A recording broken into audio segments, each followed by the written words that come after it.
All right, everyone, thank you so much for joining us. We are going to go ahead and get started with our ECO 201 Milestone 2 review here for our webinar.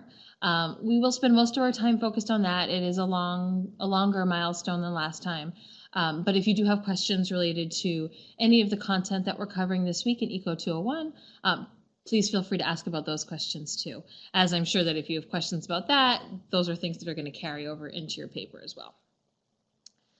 So let's go ahead and pull up the documents to review for this project. And what I'm going to do here, since we already went over the rubric last time and how to look at the milestone rubric versus the final project rubric, I'm just going to go straight to our guide, which sort of walks you through, in layman's terms, how to approach each of the sections. So Paula, you actually don't need an abstract just yet. You might want to save a spot for the abstract. So this is the full paper guide, so it has everything. So there's some space for the abstract. You're not graded specifically on the content of the abstract, but as Ellen is saying, it's just a summary of your paper. So since your paper is not done yet, you're not expected to have it fleshed out. You might just want to leave a blank spot for it, so your instructor knows that you're not going to forget about it for the final draft. But it's not actually part of your paper itself. So as you can see here, it's on its own page. So you've got your title page. So when your paper is done, you'll have your title page, and all your milestones should have a title page too. You'll have an abstract page, and then you have the actual paper itself. So this is really the first page of the paper. So you don't need your abstract to start your paper, if that makes sense. For milestone 2, some students choose to just include it, so you have one running document, because this is just going to be one big paper. Each of the milestones are just going to be attached together, make one big paper. So some students choose to keep going from milestone 1 and add milestone 2.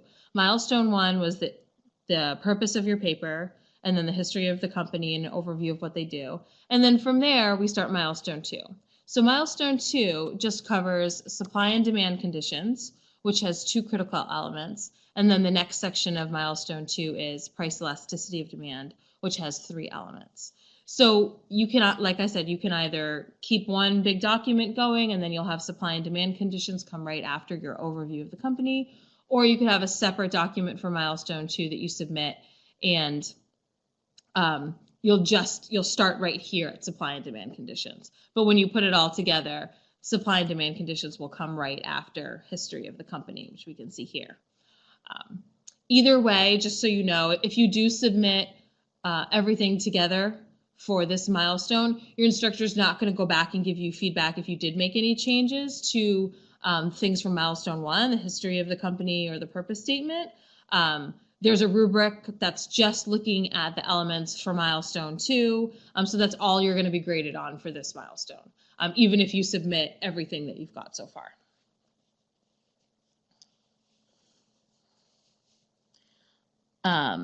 So Mark, I think I answered that question. It's up to you, Mark Bailey asked, if you want to keep them together or not. So I think it's just a personal preference. Some students don't want to have to deal with different files, different Word documents, and others like to maybe keep it separate for submitting to Blackboard. So that's your call. I just want to make sure that you know, if you do make any changes that's outside of milestone 2, your instructor is not going to be looking at that stuff for these purposes right now.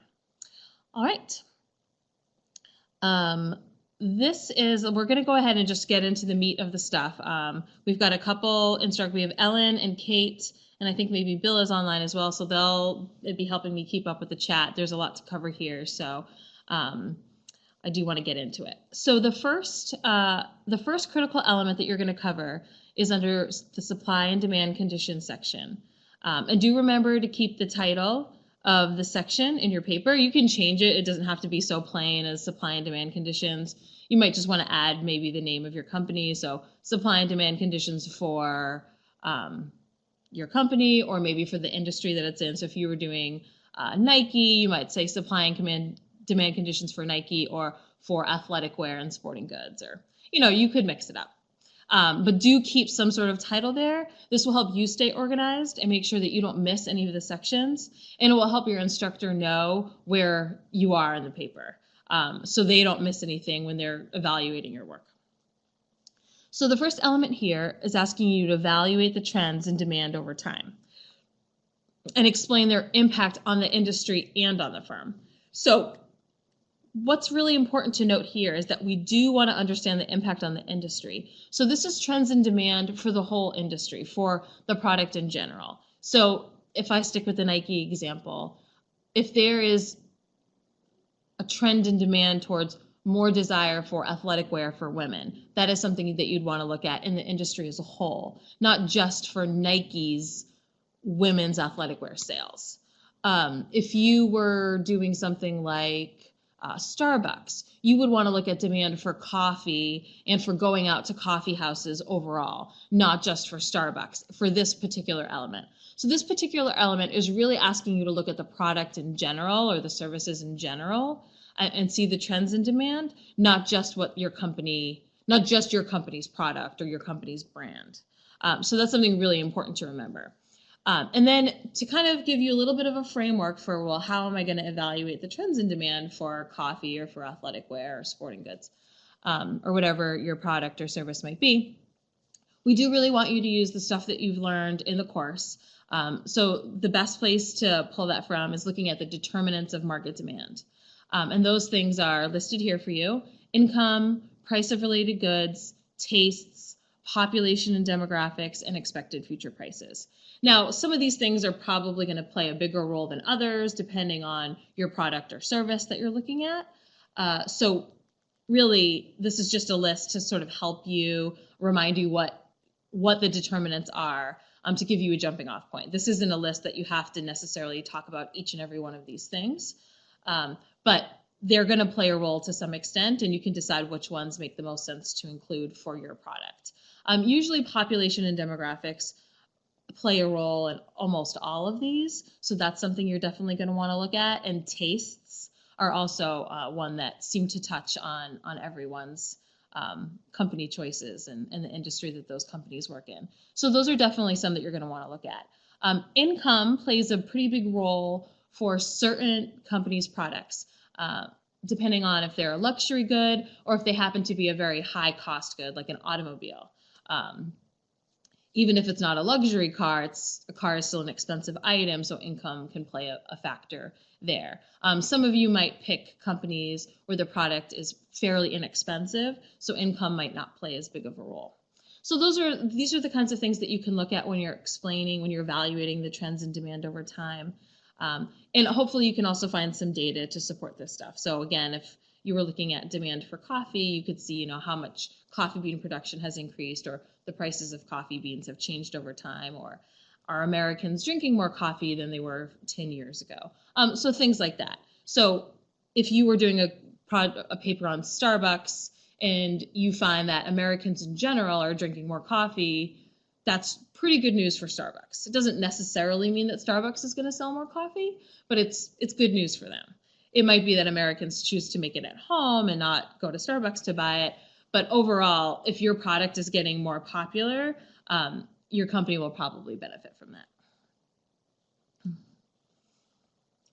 All right, looks like we got some questions. I think Ellen is keeping up. Brandy asks, I'm sorry, I saw a question about Netflix. Would Netflix be renting movies? So Anna, that's a good question. I think Netflix, the industry name for that is subscription video on demand. I think that's the most relevant market that you would want to look at. So they do still have the movies that you can get through the mail, which you might want to compare the demand for that, renting a movie like through Redbox and stuff. But the majority of their income these days, of their profit these days, comes from their membership to streaming services, so video on demand. So you would want to compare them, look at that industry as a whole. How are people looking at, how does the demand for video on demand services looking over time? Are more people interested in those services? Are they willing to buy more of those services? what are a great one for that is complements. So if people have more devices that are enabled to use video on demand services like smart TVs and Roku, or their smartphones or iPads and other tablets, then you're more likely to want to subscribe to those services because they're really easy to access. So that those are complementary products. So the more smart TVs that are out there, that's good news for Netflix of the world. So that's something else you guys can look at too. Substitutes and complements are a great thing to look at in this first element and also in the second element. So the second element in this section is the analysis of information and data related to demand and supply for your firm's products. And this will help you support your recommendation for the firm's actions. So your recommendation is going to come at the end. So this element, it can confuse students a little bit sometimes. It's not asking you to make a recommendation right now, but it's what you present here and what you analyze here will help you in your recommendation at the end. So just something to keep in mind. So what we recommend that students start with in this section is to get the sales or revenue data for their company. So a good starting point, and you can go more than this, but at least 5 years of data of sales or revenue data.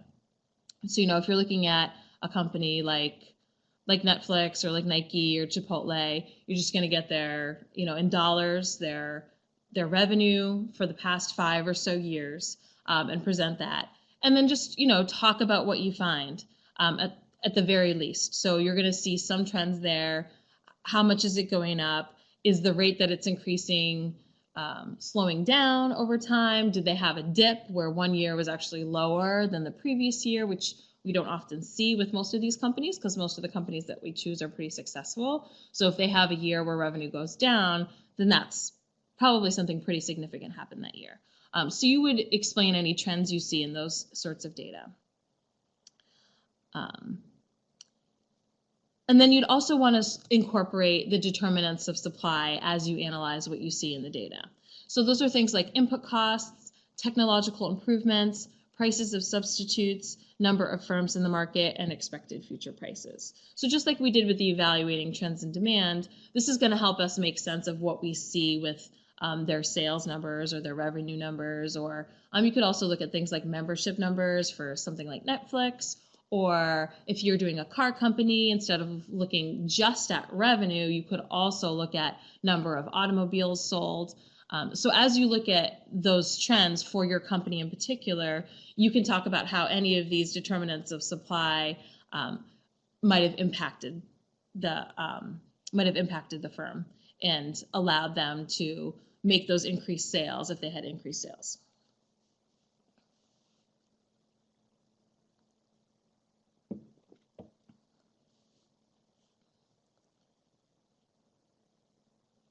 So Sandra, I think I answered your question on the chart. What can it be besides revenue? So besides revenue, it could be things like, number of items sold. Not all companies are going to have that. So if you pick something like Chipotle, you might not have that. But actually, Chipotle is a good example. I know someone on here has picked that one.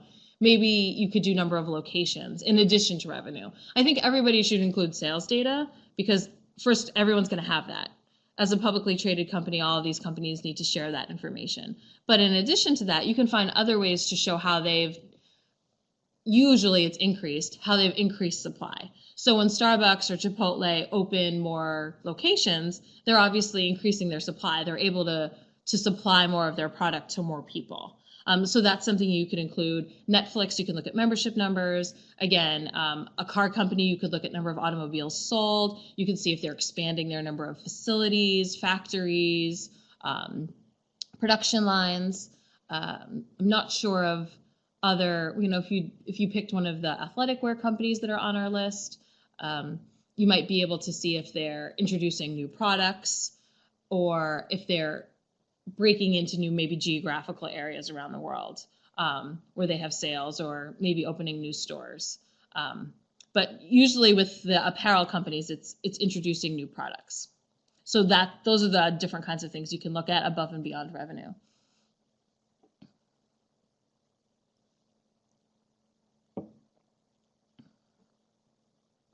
Okay, So we have about 15 minutes left, which is a good amount of time to cover the next section. Hopefully we have got questions look like they're mostly covered. We have a question from Mary Lee about Raytheon that I think Ellen is able to respond to, so thank you, Ellen. So price elasticity of demand can be a little bit tricky for some students, even in just the regular parts of the class, separate from the paper. It's a concept that students can sometimes struggle with. But really what we want you to take away from this for your paper is to understand how consumers in general, as a whole, obviously each person is going to be different, but how consumers in general would respond to price changes for your company's product. Would they be more likely to not react very strongly to a price change for your company's product? Or would they be likely to react very strongly to a price change for your company's product? So a strong reaction, we call that elastic demand. And a not so strong reaction, we call that inelastic demand. And of course, from your work in the course that we have a formula for measuring price elasticity of demand, and if it's below absolute value of 1, then that is inelastic, and if it's above absolute value of 1, then it's elastic. You probably won't have such good fortune to find exact data to do the calculation like we have in the textbook. It's pretty tricky to come by with the methods that we have in this class. That's something that somebody might do at the graduate level or a professional economist might do. So our expectation is not necessarily that all of you will be able to find a price change and a quantity change and specifically calculate the price elasticity of demand. But what we do want you to do, especially for this first element, is to be able to say demand for this product is elastic or demand for this product is inelastic and make a case for it. Using some research that you've done and maybe using some data on the prices that they have. So one way to do that through research is to see what the overall price elasticity of demand is for that product. So if you were to pick something like Samuel Adams or Boston Beer Company, you could start with the price elasticity of demand for alcohol. And then that's going to be some number. And that's researched by economists, and you can find that research included in your paper. And then you can narrow it down. Okay, well, what's the price elasticity of demand for beer? And then, maybe you include that. And maybe you can find research that's even narrower. What's the price elasticity of demand for craft beer? And narrow it down further. So then you've done some research, you have a jumping off point. And from there, what we know from our textbook reading is that any particular brand, the demand is more elastic for any particular brand within a type of product. So if Sam Adams sells craft beer, we know that demand for Sam Adams craft beer will be more elastic than demand for all of craft beer. Obviously, if Sam Adams is the only one of all the craft beer producers that raises their prices, customers can easily just pick a different craft beer that they really like and not pay a higher price for Sam Adams than they were paying last week. So that's a way that you can incorporate the concepts from the course, from the textbook, and research that you've done to make your determination that demand for my product is elastic or demand for my product is inelastic. So that's the first step here. Analyze information and data to justify how the price elasticity of demand for your product is determined. And then you're going to further support that in the next element. The next element asks you to explain the factors that affect consumer responsiveness to price changes. And of course, this is in relation to your company's product. So we have them all outlined here for full credit on this for the final draft. But of course, you're prepared to do this now. So I always encourage students to sort of try to reach for the end goal now. For full credit on the final, we ask that you review all of these determinants and apply all 5 of them listed here to your company's product or service. So they're listed here for you. We've got the link included here as well for you to review that through the textbook. So for this element, it's pretty straightforward. You have the 5 determinants listed here. So you just are going to discuss what each of these means for your product or service. So what's the availability of substitutes look like for your product, and Does that make demand inelastic or elastic? Passage of time, same thing. Luxury or necessity, definition of market, and share of budget. You go through each of those. Now, some of them might point you in different directions. So it might be that your product, like Netflix, is a small share of budget. When something is a small share of your budget, it's more likely to be inelastic. You don't spend a lot of money on it. It increases price a little bit. You barely notice because it wasn't that expensive to begin with. But Netflix is also not a necessity. It's a luxury, and luxury items tend to be elastic. So which one is going to be more powerful for consumers in general is the question. And that's where the overall elasticity of demand will land, so to speak. So don't be alarmed if they don't all point in the same direction. Some are going to have a bigger impact than others in how customers ultimately react to a price change.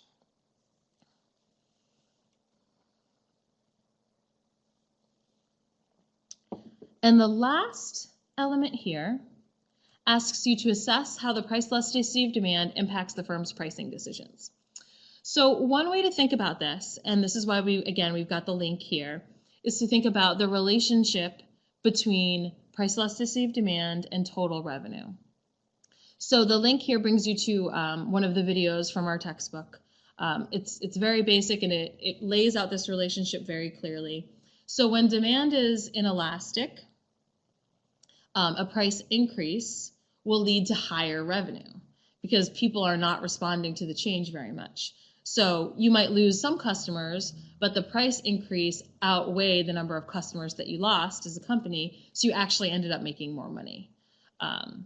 Some industries do experience that, and I guess they're very fortunate. So you can think about maybe gasoline. Would find them people who sell gasoline, whether it's Exxon, the big company, or just the gas station itself, will find themselves in that situation, most likely. If demand for a product is elastic and there's a price increase, so many customers would stop buying the product or would reduce the amount of the product that they buy that the company would see a decrease in total revenue. So with that in mind, with that relationship in mind, you can talk about how the price elasticity of demand that you've already determined. So you've already had to come out and say it's elastic or it's inelastic, how that's going to impact the firm's pricing decisions. So if you've determined that demand is elastic for your company's product or service, then you know that they're going to try to avoid raising prices too much, especially if they're the only ones in the market raising prices. Because if demand is elastic and they try to increase prices, they risk losing revenue. And then the opposite would be true for a firm that's facing inelastic demand. Maybe they find it easier to pass costs on to customers because they don't have to fear losing so many sales, and they just easily take that step when they think about pricing. So those are some of the things that you're going to look at. But really, to do a good job on this element here, you do have to have made a clear determination of whether you think it's elastic or inelastic in that first element. So really make sure that you do that so that you can have a lot of clarity here at the end and not contradict yourself from the other parts of the paper.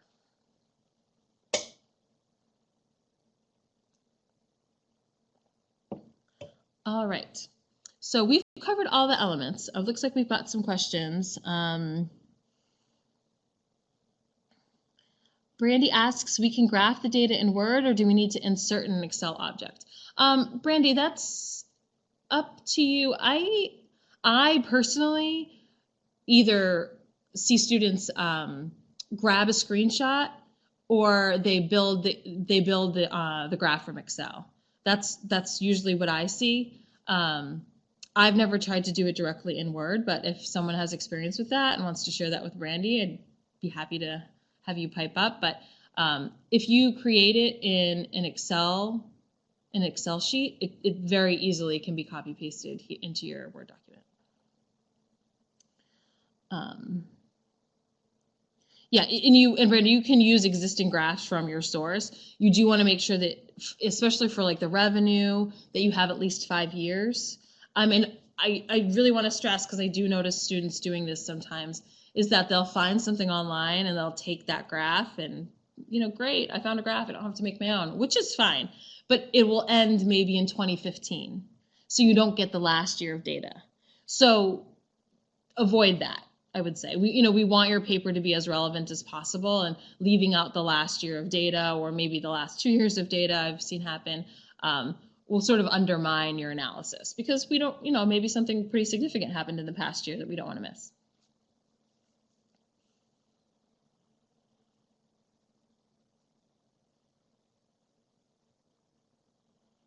So Elaine asks, what amount of substitutes would make a company elastic? Elaine, I'm not sure that there's a specific number that we can give. I think it matters, obviously, the more elastic, and how close the substitutes are, and how closely priced they are too, as well as how accessible those other substitutes are for the consumer to get. So if we think about, this is kind of not a weird example, but probably none of you are doing it, like a cable company. There's actually tons of cable companies, right? Like I hear and see about lots of cable companies when I have to like sign into my, my smart TV or something, or my account, and, let them know what my cable provider is. But in my town, there's only 2 choices.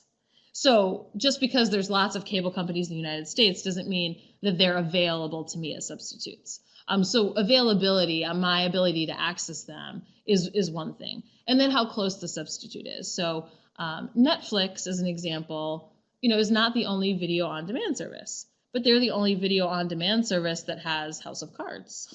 So if I want to watch House of Cards, I have to have Netflix. There's no other way.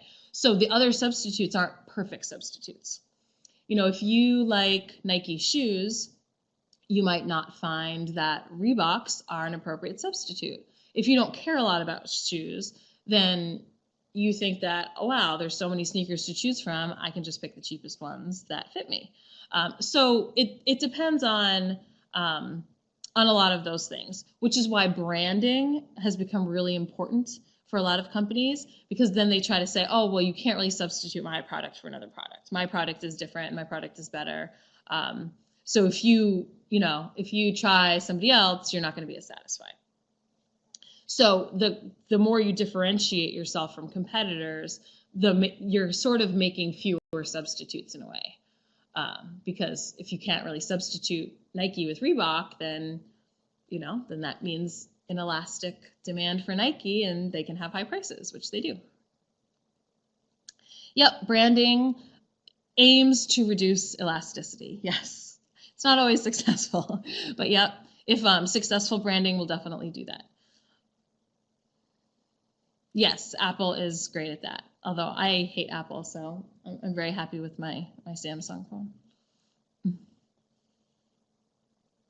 Oh, I'm so happy, Patsy, to hear that. So yeah, I mean, the availability of substitutes, as you can see with the examples that I gave, it really depends on the market that you're looking at. But it's a really fascinating thing to kind of dig into.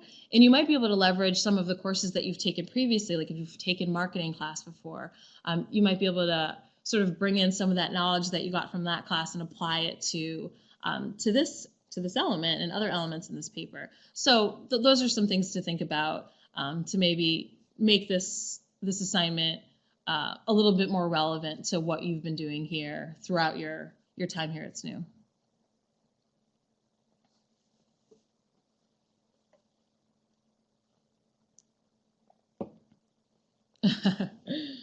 Yeah, well, the people who like Apple, though, are die-hard fans. And I think with a lot of companies on our list, there's a lot of brand loyalty. So Apple's not on our list, but a lot of students choose it. But Starbucks is another great example. Nike, of course, is a fantastic example of really effective branding. Coca-Cola, these are some of the most recognized brands in the world, and it's really hard for other companies to come in and be successful on the same scale as those companies are. And branding is obviously a huge part of that. And you can see that branding is a huge part of that because of the amount they spend on marketing. So if you find here that branding to basically make fewer substitutes is an important part of their work, and you can also look at that on the supply section as well. That's something you can revisit when you look at costs, because you're going to see a company spending a lot of money on marketing when you analyze the costs, and that could be part of your analysis, and then also later on your recommendation. If you would say, hey, I think this is a great idea, or maybe you need to be spending more money on marketing, and that's how you're going to further differentiate yourself from the competition. So a lot of interesting ways you could go with that. Yes, it is 9 o'clock, so we will actually be starting the discussion now. 201 students, thank you so much for all the great questions. We got through all the elements. I hope you all feel prepared. And now we're going to pivot over to Eco 202. Thank you so much. All right, welcome Eco 202 students. We have a shorter project for you all today. Your milestone is just a few elements, so we'll definitely be able to get through this pretty quickly and have plenty of time for questions. And if there's not a lot of questions, you all can get some extra sleep. All right, so what we are covering in this milestone for Eco 202 is fiscal policy. So all three of the critical elements for this milestone are focused on fiscal policy for your time period. Now, fiscal policy, just as a quick reminder, is actions taken by the federal government, not the Federal Reserve, which is our central bank, aimed at using their spending and taxation tools to have an impact on the economy. So the government they spend money on lots of things that aren't necessarily aimed at having an impact on the economy. So when we spend money on a war, that's obviously a big part of our budget. The goal is not to have an impact on the economy. It's not to get us out of a recession or to stop inflation. The goal is geopolitical, usually in some way. So it's important that we sort of separate spending, all government spending, from fiscal policy actions. So that's just something I want to point out before we get into this. So you really, for the purposes of this part of the paper, of the project, you really want to focus on the taxation and spending policies that were put into place for the specific purpose of redirecting the economy in some way.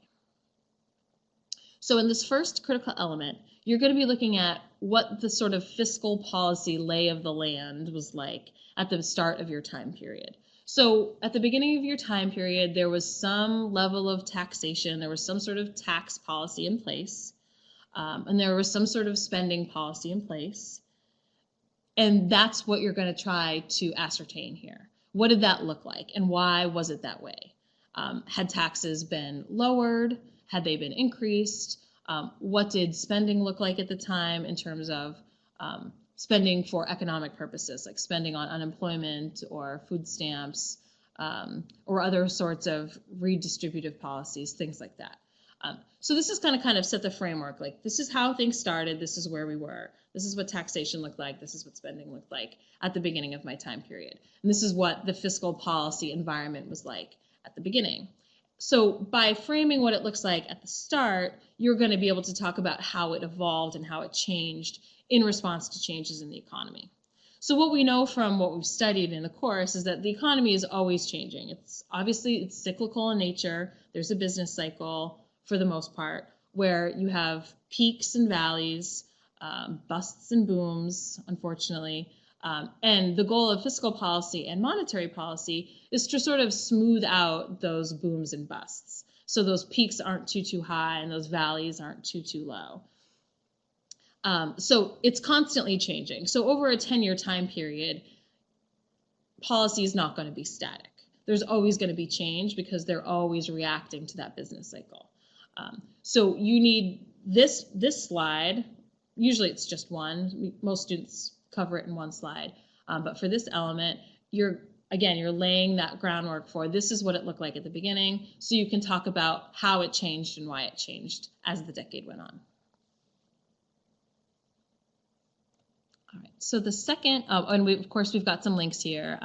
Just again, as a really quick reminder, in case any of you didn't watch the webinar from last week and are having trouble, when you pull up these guides, to get these hyperlinks to work, you do need to view it in slideshow mode, the PowerPoint slides. Otherwise, they're not active. That's just a PowerPoint feature. That's how it works. So if you're having trouble accessing any of the hyperlinks that are included throughout the guide, just make sure to put it in slideshow. All right, so the second element here, and sometimes students do use more than one slide for this one, depending on how much fiscal policy action there was in their time period. This is where you're going to start looking at the changes. So the economy changes, of course, it goes through its cycle, and so fiscal policy reacts. It might be reacting a lot depending on how volatile your time period was, or there might have only been a couple of things that happened. So depending on how many new actions there were throughout your decade will determine how many slides you need. Some students, they might find 3 big specific fiscal policy actions and they want to separate each of those onto their own slide. I think that's a pretty good approach. That way you can look at each one separately and make sure that you don't miss anything. Again, it's up to you, and it depends on the time period that you select. So once you sort of know what the policy actions are that happen throughout your decade, then you can use the macroeconomic principles and models that we've developed in the class to explain why would the government do this? Why would they increase taxes? Or why would they increase spending in response to this change in the economy? What's the goal? So, the ADAS model, I think for me is the most, I don't want to say easiest. Well, it is the easiest, but it's also the most flexible in terms of explaining the policy actions. So we've got a link here to that, but there are others that you can use. We've got a link to the Keynesian consumption function as well, and you can use either of those models to explain. Okay, well, when the government increases or decreases taxes, how does that change my model? And how does that explain what they're trying to achieve? Are they trying to achieve lower inflation? Are they trying to achieve lower unemployment or higher growth rates? How does my model explain that?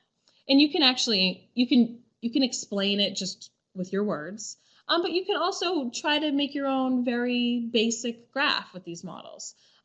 With something like the ADAS model, the aggregate demand, aggregate supply model, you don't need to have numbers on the sides. It's more showing the movement and the relationship. So if you were to shift the aggregate demand curve in that model, what does that mean for price level? And what does that mean for GDP and employment level? And why would it shift that direction because of what the government did? So if you can do that, show the model or at least explain the model, you've really proven to your instructor that you understand these principles and how fiscal policy is part of these models and how it moves the curves. So I highly recommend it. I think that's the best way to really show your understanding. So definitely try to include those to get full credit here on this element.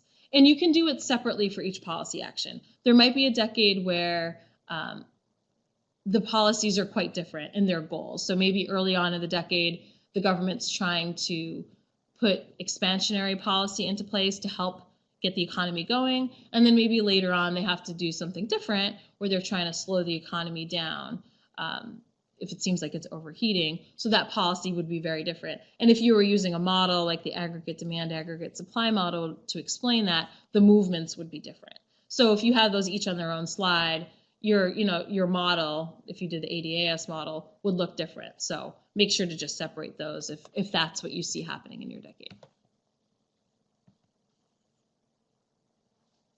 All right, looks like Ellen is keeping up the questions. Thank you so much, Ellen. And again, as a note, we've been over this on the last webinar if you got to watch it, but if you didn't, always a good reminder, you keep the main points and of course any graphs or tables on the slide, and then use the speaker notes to add your more detailed explanation. So you might just have maybe a bullet of what the policies were and what their goals were, and then maybe you've got your graph showing the movements in the ADAS model. And then the speaker notes will explain in a little bit more detail what the policy was all about, the finer points of the policy. Let's say it was a change in taxes. Who was impacted by the change? Was it a change in income tax rates, business tax rates? How much was the increase or the decrease? What were the specifics? So you can use the speaker notes to go into specifics like that, and then also use those notes to explain what's happening in the model. So did the aggregate demand curve shift to the left or to the right? And after the shift, what did that mean for price level, and what did that mean for GDP? And how does this explain the goal of the policy action?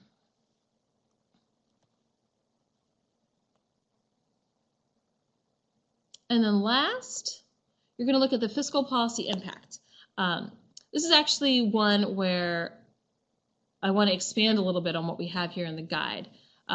So in looking at the impact, you can use the data that you've already gathered. So, what were these policies, or the policy, were they effective? Did they do what they set out to do?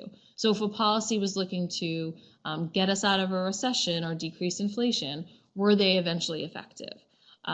But also, and this is where I'm taking it a little above and beyond here, this is outlined more specifically in the rubric, is how did it impact households and businesses? So when they take their fiscal policy action, a change to taxes or a change in spending, how did that affect the actual people and the economy? So what was the sort of the microeconomic impact of that in people's daily lives? Where, if interest rates were, I'm sorry, that's a bad example, that's monetary policy. But if taxation rates were increased, who was impacted by that? And what did that mean for those people or for those businesses? So those are things those are ways that you can expand on this slide and really make that connection between policy decisions and the lived lives of people in the economy on the ground, and firms on the ground, and how they're incorporating these new policies into their day-to-day lives as part of the macroeconomy. So that's something that I'm looking to update here on the guide to make sure that students sort of think about including, in addition to just looking at the macroeconomic impact of the policy. But I think that that's a helpful connection to look at it in both ways. One of the really interesting things is that the policies are often targeted in such a way that certain groups are affected a lot more than other groups, whether it's a certain group of people or a certain kind of business. So this is where you have some space to explore that a little bit more deeply.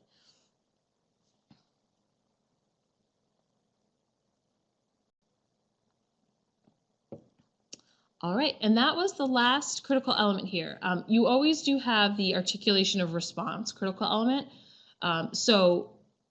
which will look at your overall writing, but I shouldn't say most importantly, but equally as important, your citations.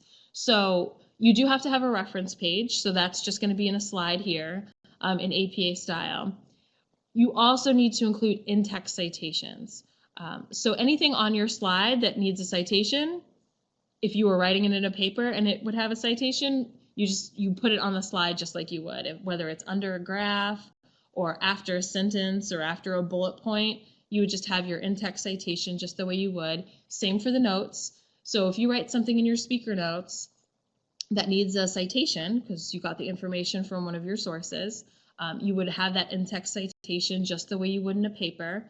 And then we would find the corresponding reference, the full citation listed here on your reference slide. Yeah, so slides themselves and speaker notes should have plenty of in-text citations, just like you would in a paper. And then anything that's got an in-text citation throughout the slides needs to have the full reference listed here. So are there any questions? I know this was only a few things to go over and they're pretty straightforward, but I do want to make sure that you guys have a chance to ask your questions since we do have quite a bit of time left.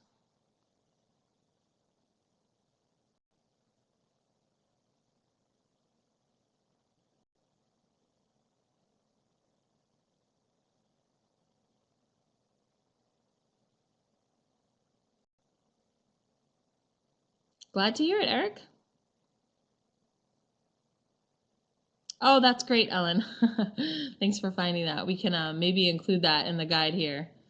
We'll put it on the reference slide. That would be a good addition. Yep, and one thing I'll mention, it is here in the guide to read, but I do like to stress it, is when you do your research, if you're having problems finding what you need, search by the president's name at the time instead of by the years, and usually that will be more successful.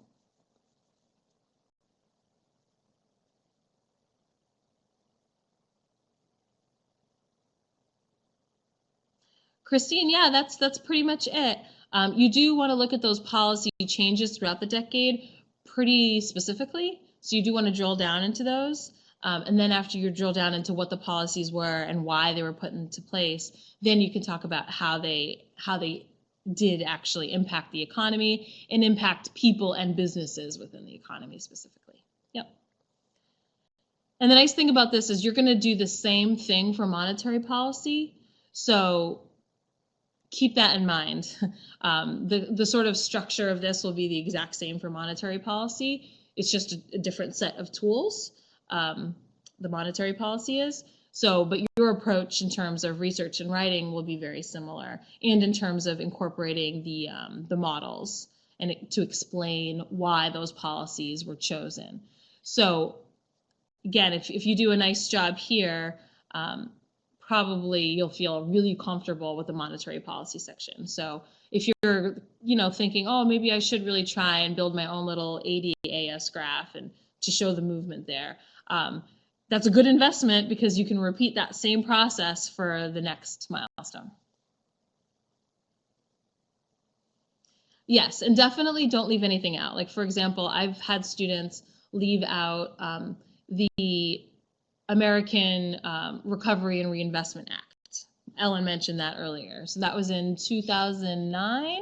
So students doing the aughts, doing 2000 to 2009, I've had a couple of them leave it out, even though that's, one of the biggest fiscal policy actions in the history of the United States. So, but they talk about a lot of the other ones. So they feel like they're covered, but you can't leave out a big one. So again, some decades have a lot more fiscal policy action than others, but do try to research your whole time period and make sure that you cover the most important fiscal policy actions.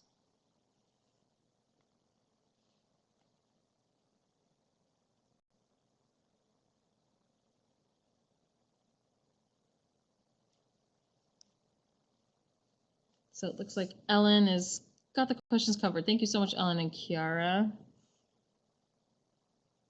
Kiara's typing.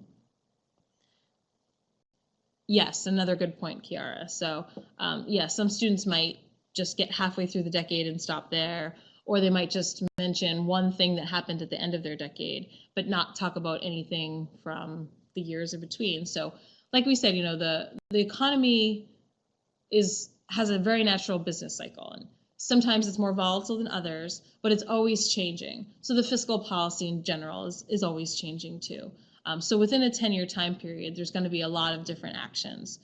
So you'll want to make sure that you focus on the most important, impactful ones.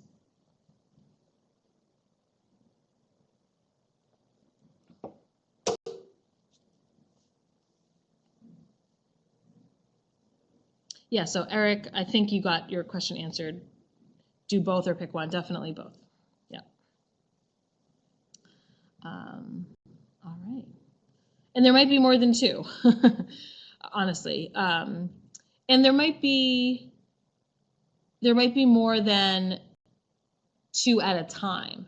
So it could be that, they did something with spending, and then they also did something with taxation at the same time. And you could look at those. You could maybe list them as, this action on taxation, this action on spending.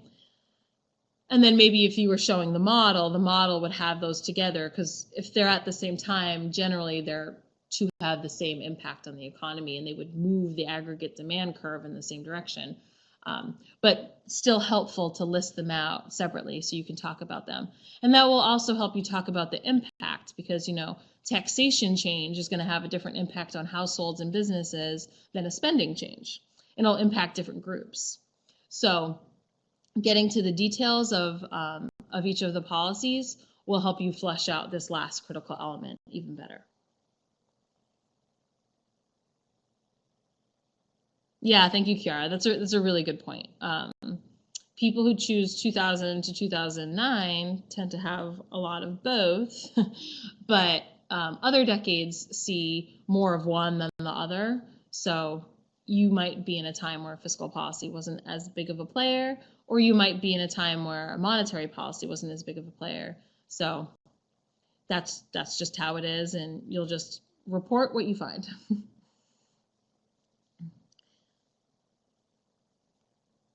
Yeah, the 70s are tricky.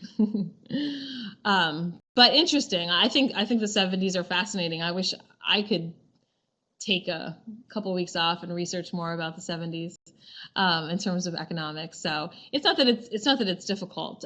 There was a lot of that one was probably more monetary policy focused, I would say. Yeah, but it's super fascinating, and I think it's actually a puzzle that even still economists are debating how that all went down. So I think you picked a great decade, Beth. Honestly.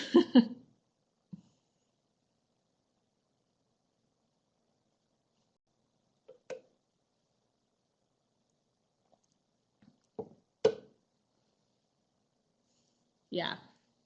There's no wrong choices. So everything has their unique aspects. So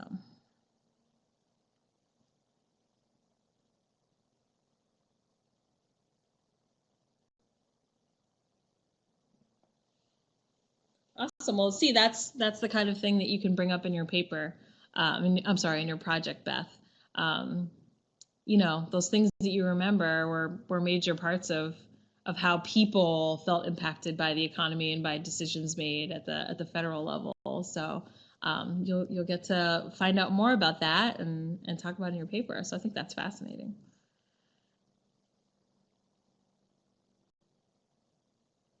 Yep. That's okay.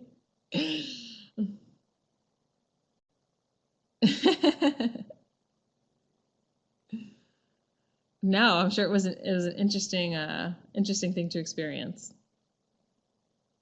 I'm a child of the cheap gas days where I would go fill up my car as a teenager for like 89 cents a gallon. So I had the opposite.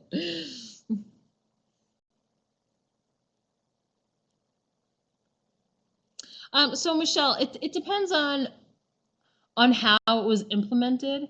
So a lot of the times they have, like, they'll do a budget. They'll do one big policy that includes both changes to taxation and changes to spending. It's like an omnibus, they're often called, or the ARRA, the American Recovery and Reinvestment Act, had aspects of both taxation changes and spending changes. So that, you would say, okay, here's the ARRA and here's what it did. But some might be separate policies that were put in place around the same time. So maybe they increased taxes, and then they, later on they did something with spending. So it just depends on like the actual like legal, the law that was put forward in Congress and signed by the president.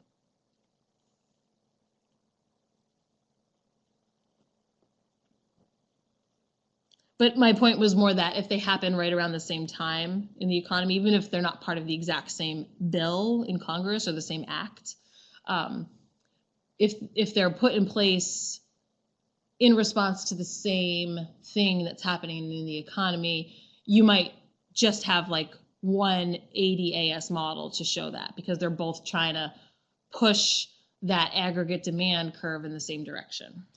So you might not want to have two separate graphs, I guess is what I was trying to get at.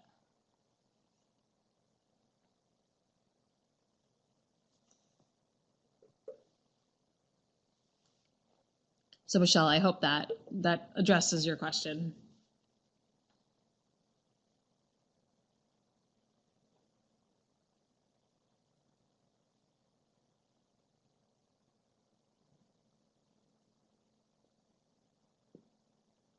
Yep, Eric, I would agree. Yep, you're gonna explain how these policies, and again, once you do the fiscal policy one and you get a feeling for how your analysis and explanation work, you'll be in a really good place for monetary policy next week. We're still going to have our same webinars. We'll talk about a lot of the same stuff again. Hopefully I don't sound like a broken record. But, taking some careful steps here to really understand how the policies sort of work their way through the economy and how our models, which are theoretical, really reflect that, is going to help you, not just do a good job here in Milestone too, and of course understand what we're trying to learn in the class, but it's going to set you up well for next week. I know it's hard to have back-to-back milestones, but after doing this one, hopefully the next milestone is pretty smooth sailing by comparison.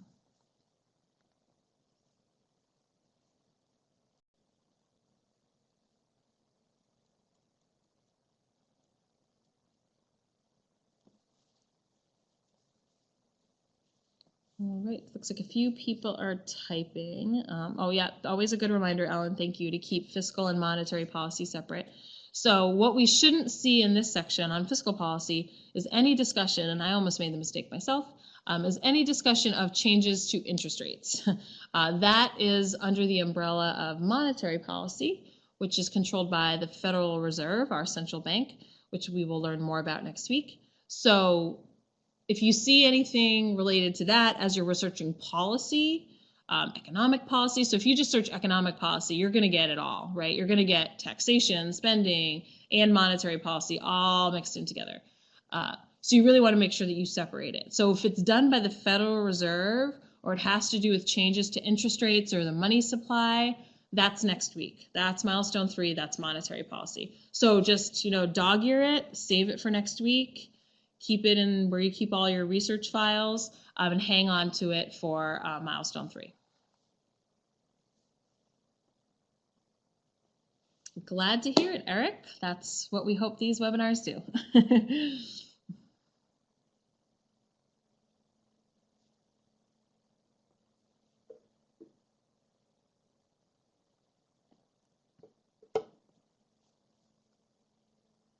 Yep, Jeremy, so fiscal policy, the main tools for fiscal policy are changes to tax rates, or, who's taxed, how much they're taxed, and changes to spending. So spending on anything at the federal level, from, food stamps to unemployment to infrastructure spending, or, money that they give to states, anything like that. So taxation and federal government spending.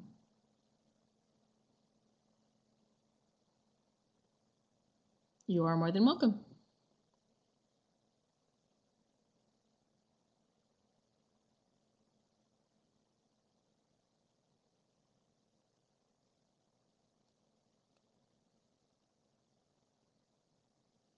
All right, you're welcome, guys. It looks like there aren't any other questions. Thank you all so much for coming. Thank you for your great questions. Thank you for sharing your feedback on how this is going. So monetary policy we're saving for next week. That is correct. So anything you see related to the Federal Reserve, to interest rates, to money supply that you find in your research this week, just hang on to it. That's for next week. Everything that you include here is stuff that's taxation and spending, and it's done by Congress, signed by the president.